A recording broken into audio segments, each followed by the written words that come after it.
Hi friends, welcome to my channel. ഇന്ന് ഞാൻ ഉണ്ടാക്കുന്നത് നേന്ത്രപ്പഴം പ്രഥമൻ. വിശേഷ ദിവസങ്ങളിലൊക്കെ കഴിക്കാൻ പറ്റുന്ന നല്ലൊരു പായസമാണ് നേന്ത്രപ്പഴം പ്രഥമൻ.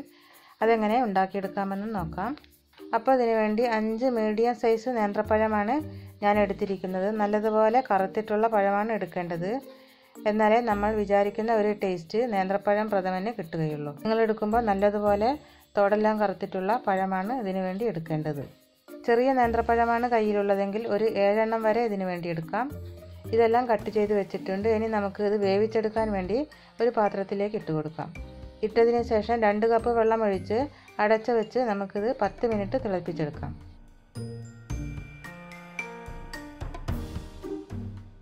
ഏകദേശം 10 മിനിറ്റ് കഴിഞ്ഞ് മൂടി തുറന്നതിന് ശേഷം നമുക്ക് സ്റ്റൗ ഓഫ് ചെയ്ത് വെക്കാം. ഇനി കുറച്ച് നേരം ഇത് തണുക്കാൻ വേണ്ടി വെക്കാം. തണുത്തതിന് ശേഷം നല്ല പേസ്റ്റ് രൂപത്തിൽ നമുക്കിത് അരച്ചെടുക്കണം. അപ്പോഴേക്കും നമുക്ക് ശർക്കര ഉരുക്കിയെടുക്കാം. 1/2 കിലോ ശർക്കരയാണ് ഞാൻ ഇതിനു വേണ്ടി എടുത്തിട്ടുള്ളത്. 1/2 കപ്പ് വെള്ളത്തിലാണ് ഞാൻ ഈ ശർക്കര ഇട്ട് കൊടുത്തത്. ഇനി നമുക്കിത് ഉരുക്കിയെടുക്കാം.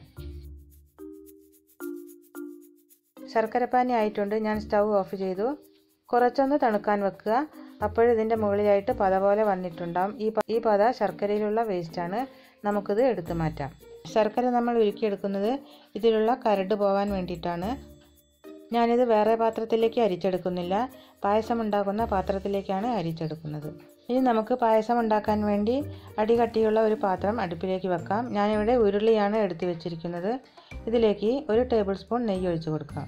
നെയ്യ് ഒഴിച്ചതിന് ശേഷം നമുക്ക് അരച്ച് വെച്ചിരിക്കുന്ന പഴം ഇതിലേക്ക് ഒഴിച്ച് കൊടുക്കാം.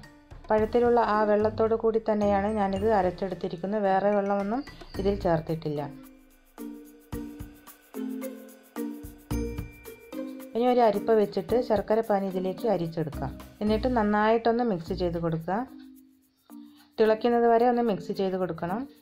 ഇതിപ്പം വെള്ളം പോലെയാണുള്ളത്. നമ്മൾ ഒഴിച്ചിരിക്കുന്ന ശർക്കരപ്പാനിയും പഴവും നന്നായിട്ട് മിക്സ് ആവുന്നത് വരെ നമുക്കിത് ഇളക്കി കൊടുക്കാം. 10 മിനിറ്റ് കുറുകി വരുന്നത് വരെ നന്നായിട്ട് ഇളക്കി കൊടുക്കണം.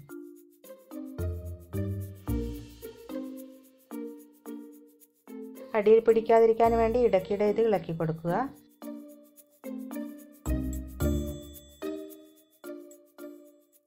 ഇപ്പോൾ തിളച്ച് വരുന്നുണ്ട്. കണ്ടില്ലേ, നല്ല ബബിൾസ് ഒക്കെ വന്നു തുടങ്ങുന്നുണ്ട്. ഇനി നമുക്കിതിലേക്ക് 1/2 കപ്പ് പഞ്ചസാര ചേർത്ത് കൊടുക്കാം. ഇത് കുറച്ചൊന്ന് തിക്കായിരിക്കുന്നത് കൊണ്ടാണ് പഞ്ചസാര ചേർത്ത് കൊടുക്കുന്നത്. ഇനി ഇതിലേക്ക് 1 ടീസ്പൂൺ നെയ്യ് ചേർത്ത് കൊടുക്കാം. നെയ്യ് വേണമെങ്കിൽ ചേർത്താൽ മതി. എന്നിട്ട് നന്നായി തിളച്ച് കുറുകി വരുന്നത് വരെ നമുക്കിത് ഇടയ്ക്കിടെ ഇളക്കി കൊടുക്കണം. ഇനി ഇതിലേക്ക് ചേർക്കേണ്ടത് തേങ്ങാപ്പാലാണ്. ഇതിനു വേണ്ടി 2 കപ്പ് രണ്ടാം പാലും 1 കപ്പ് ഒന്നാം പാലുമാണ് എടുക്കേണ്ടത്. ഇത് പായസം ഉണ്ടാക്കുന്നതിന് മുമ്പ് തന്നെ റെഡിയാക്കി വെക്കണം. എന്നാലേ നമുക്കിത് പെട്ടെന്ന് ഇതിലേക്ക് ഒഴിച്ചു കൊടുക്കാൻ പറ്റുള്ളൂ. ഇനി ഇതിലേക്ക് 2 കപ്പ് രണ്ടാം പാല് ചേർത്ത് കൊടുക്കാം. ഈ തേങ്ങാപ്പാൽ ഉണ്ടാക്കാൻ വേണ്ടി 2 മീഡിയം സൈസ് തേങ്ങയാണ് ഞാൻ എടുത്തിരുന്നത്. തേങ്ങ ചിരകിയെടുത്തതിന് ശേഷം 1 കപ്പ് വെള്ളം ഒഴിച്ച് മിക്സി ജാറിലിട്ട് കറക്കിയെടുത്തു. എന്നിട്ട് പിഴിഞ്ഞെടുത്ത പാലാണ് ഒന്നാം പാല്. അതേ പിഴിഞ്ഞെടുത്ത തേങ്ങയിൽ തന്നെ 2 കപ്പ് വെള്ളം ഒഴിച്ച് മിക്സി ജാറിലിട്ട് ഒന്നുകൂടി കറക്കിയെടുത്തതിന് ശേഷം പിഴിഞ്ഞെടുത്ത പാലാണ് രണ്ടാം പാല്. ആ രണ്ടാം പാലാണ് നമ്മളിതിലേക്ക് ഒഴിച്ചു കൊടുത്തത്. രണ്ടാം പാൽ ഒഴിച്ചതിന് ശേഷം 10 മിനിറ്റ് ഇത് തിളപ്പിച്ചെടുക്കണം. നല്ലതുപോലെ തിളച്ചതിന് ശേഷം മാത്രമേ ഒന്നാം പാൽ ഇതിലേക്ക് ഒഴിച്ചു കൊടുക്കാവൂ. ഇടയ്ക്കിടെ ഇത് ഇളക്കി കൊടുത്തുകൊണ്ടിരിക്കണം. ഇതിൻ്റെ അടുത്തുനിന്ന് മാറാൻ പാടില്ല. അടിയിൽ പിടിക്കാതിരിക്കാൻ വേണ്ടിയാണ് നമ്മളിത് ഇടയ്ക്കിടെ ഇളക്കുന്നത്. ഇതുപോലെ നന്നായിട്ട് ഇളക്കി കൊടുക്കുക തിളയ്ക്കുന്നത് വരെ.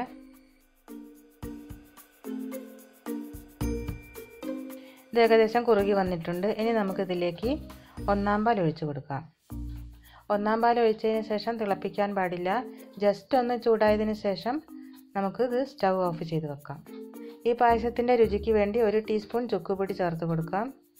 അതുപോലെ തന്നെ 1 ടീസ്പൂൺ ഏലക്കാപ്പൊടിയും ഇതിലേക്ക് ചേർത്ത് മിക്സ് ചെയ്ത് കൊടുക്കാം. ഇഞ്ചി നന്നായിട്ട് ഉണക്കി പൊടിച്ച് കിട്ടുന്നതാണ് ചുക്കുപൊടി.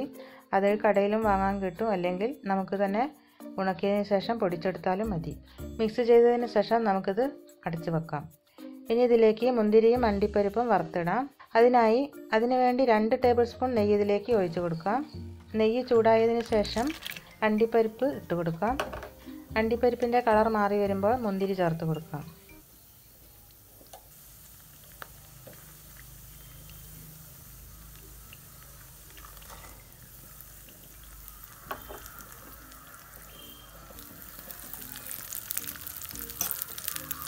എന്നിട്ട് മുന്തിരി ബോൾ പോലെ പൊങ്ങി വരും. അപ്പോൾ നമുക്ക് സ്റ്റൗ ഓഫ് ചെയ്യാം.